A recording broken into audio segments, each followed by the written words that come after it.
সারা রাত ঘুমিয়ে ঘুমিয়ে জার্নি করে অবশেষে চলেই আসলাম সাজেক ভ্যালিতে। আর এইখানকার পাহাড়ি পরিবেশ প্লাস ভিউ এত সুন্দর, মাশাআল্লাহ। এই প্রথমবার আমি সাজেক যাচ্ছি ঘুরতে, এক্সাইটমেন্টটা একটু বেশি কাজ করতেছে। তবে আমরা যাচ্ছি স্লিপার কোচ বাসে, ঘুমাতে ঘুমাতে এই জার্নিটা আর ফিল হবে না। ঢাকা থেকে বাসে উঠেছি আমরা রাত 12টায়, আর ঘুমাতে ঘুমাতে আমরা চলে আসলাম কুমিল্লাতে। রাত 3টার দিকে আমরা কুমিল্লাতে আসলাম। এখানে মেনলি বাসটা স্টপেজ দিল 20 মিনিটের জন্য আমাদের যাত্রা বিরতি। রাতে যদিও খাওয়া দাওয়া করে বের হয়েছি, তবে এই মাঝরাতে আবারও ক্ষুধা লেগে গেছে, তাই সবাই মিলে বসে পড়লাম একটু খাওয়া দাওয়া করে নিব। সেই সকালে কখন পৌঁছাবো সাজেক আর তারপরে খাওয়া দাওয়া করব সেইটারও তো কোনো ঠিক নাই, তাই আগে ভাগে এখান থেকে খাওয়া দাওয়া করে নিলাম পেট ভরে। কুমিল্লার অরিজিনাল রসমালাই আমার খুব পছন্দের, তবে এখন যেহেতু ঘুরতে যাচ্ছি তাই নিতে পারলাম না এখান থেকে। যাই হোক, খাওয়া দাওয়া করে এখন আবারও যাব বাসে। আমি এত সুন্দর একটা গাউন পরেছি, বারবার শুধু মন চাচ্ছে আমি ঘুরি, মানে একটু ঘেরওয়ালা কোনো ড্রেস পরলে আমার শুধু এভাবে ঘুরতেই ইচ্ছা করে বনবন করে। খাওয়া দাওয়া করে বাসে এসে পড়েছি, আর এক ঘুমে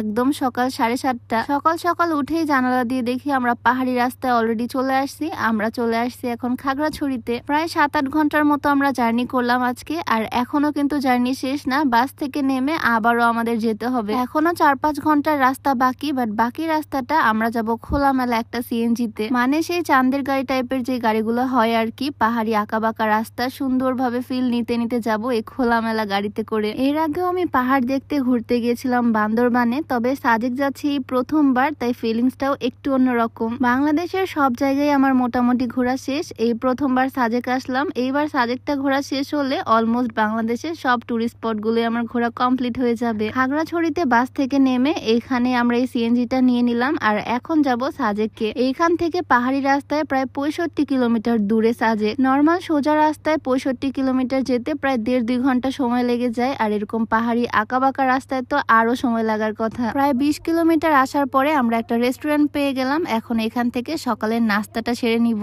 এখনো আমাদের পৌঁছাতে প্রায় 3 ঘন্টা সময় লাগবে, তাই এখানে খাওয়া দাওয়া করব। এই জায়গাটা অনেক সুন্দর। আমি যে সুন্দর গাউনটা পরে আছি এটার কিছু সুন্দর সুন্দর ছবি তুলবো এখানে। আজকে আমি যে সুন্দর ডেইজি গাউনটা পরে আছি এইটা তোমরা আমার পেজ মা হাতে পেয়ে যাবা। হাতায় সুন্দর করে রিবন করা আছে, তোমরা চাইলে নিজের ইচ্ছা মতো ফিতাটা বেঁধে পড়তে পারবা। ঘেরও আছে এটাতে প্রচুর, আমার পছন্দের ব্ল্যাক কালার। প্রিন্টটা কাছ থেকে দেখলে হয়তো বুঝতে পারবা, খুবই সুন্দর ছোট ছোট ডেইজি ফ্লাওয়ার প্রিন্ট করা। সাথে আছে একদম 90 ইঞ্চি লম্বা একটা হিজাব। আমার বিজনেস পেজ মাহা আমি ডেসক্রিপশনে মেনশন করে রাখবো। তো এদিকে সকালের নাস্তায় অনেক কিছুই আছে, ভুনা খিচুড়ি, সাথে হাঁসের মাংস, সালাদ, ডিম ভাজি, অনেক কিছু। সকালে আজকে একদম পেট ভরে খাওয়া দাওয়া করে নিব, কারণ ওখানে গিয়ে কি খাবো কোথায় খাবো তার কোনো ঠিক নাই। পেট ভরে মজা করে খেলাম, আর তারপরে খুবই সুন্দর একটা চা খেয়েছি। খাওয়া দাওয়া শেষ করে আবারও আমরা গাড়িতে উঠবো, আর আবারও পাহাড়ি আঁকাবাঁকা রাস্তাতে লক্কর ঝক্কর জার্নি শুরু। একবার উঁচু একবার নিচু, আবারও আঁকাবাঁকা, মানে এমন একটা রাস্তা। আগে ছোটবেলায় বইয়ে পড়তাম না পাহাড়ি রাস্তা একদম হেয়ারপিনের মতো আঁকাবাঁকা,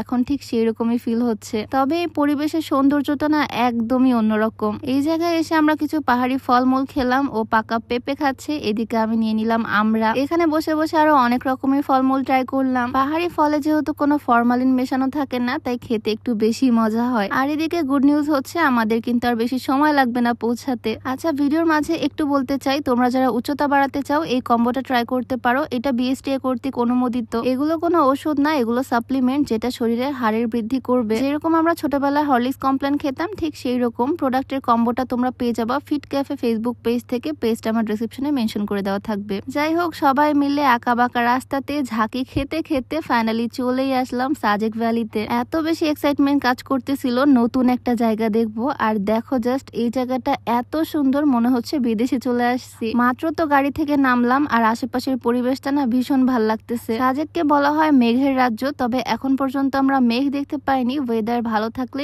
ইনশাল্লাহ মেঘের দেখা পাবো। এই জায়গার ভিউটা এত সুন্দর লাগতেছে। ইনশাল্লাহ নেক্সট ভিডিওতে এই সুন্দর রিসর্টটা তোমাদেরকে ঘুরে ঘুরে দেখাবো। আজকের এই ছোট্ট ভিডিওটা তাহলে এখানেই শেষ করছি। সবাই ভালো থাকো, সুস্থ থাকো, আমাদের জন্য দোয়া করো। সবাইকে আল্লাহ হাফেজ, আসসালামু আলাইকুম।